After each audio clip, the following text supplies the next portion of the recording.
Spectral, Moldova, Eastern Europe, U.S. military air base, lead engineer Dr. Mark Klein, developer of hyperspectral UV goggles used by special forces, is summoned to a war zone to investigate an unknown anomaly discovered through his technology.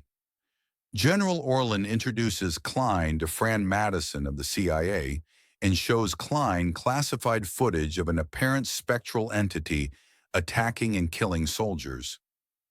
Klein additionally learns that those killed by the spectrals have their skin burned and their internal organs frozen.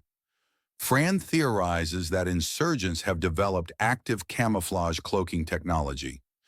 To get a clearer shot of the anomalies and identify them, both Klein and Madison are sent into the field with a team of Delta Force operators who are being sent to find Utah team who went missing the day before. To capture a better image of the apparitions, Klein mounts a large version of the hyperspectral camera onto one of the armored personnel carriers.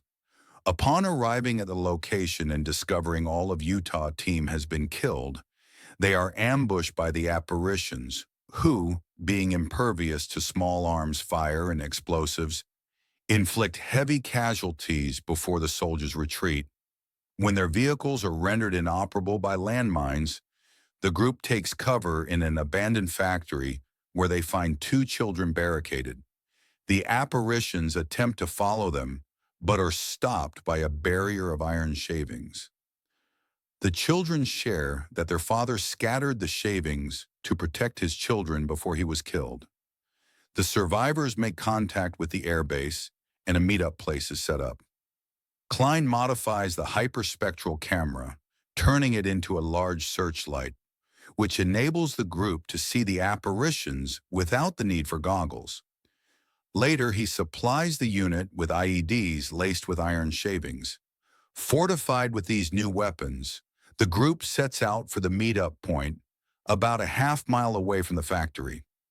After exiting the factory, the group is chased by apparitions, who are slowed but not destroyed by the iron explosives.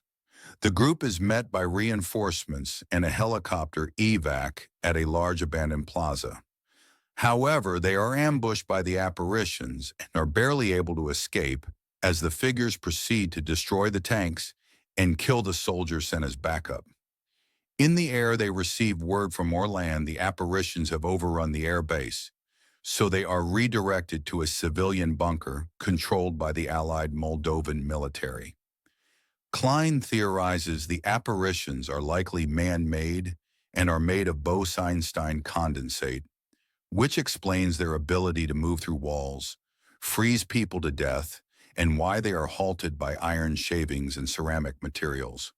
Working overnight with Orland and surviving military engineers, he constructs several makeshift pulse weapons capable of breaking down the condensate.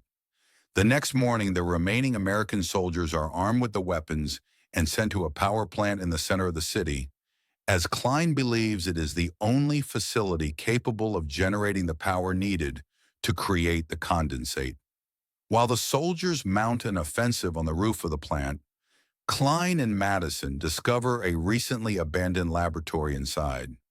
They deduce that scientists working in weapons research for the former regime were scanning humans on a molecular level and using advanced 3D printing to replicate them in condensate form.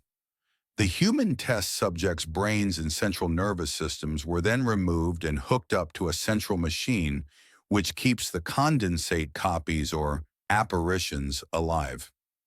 Before the apparitions emerge victorious in their battle with the soldiers, Klein activates a fail-safe system which deactivates the condensate apparitions.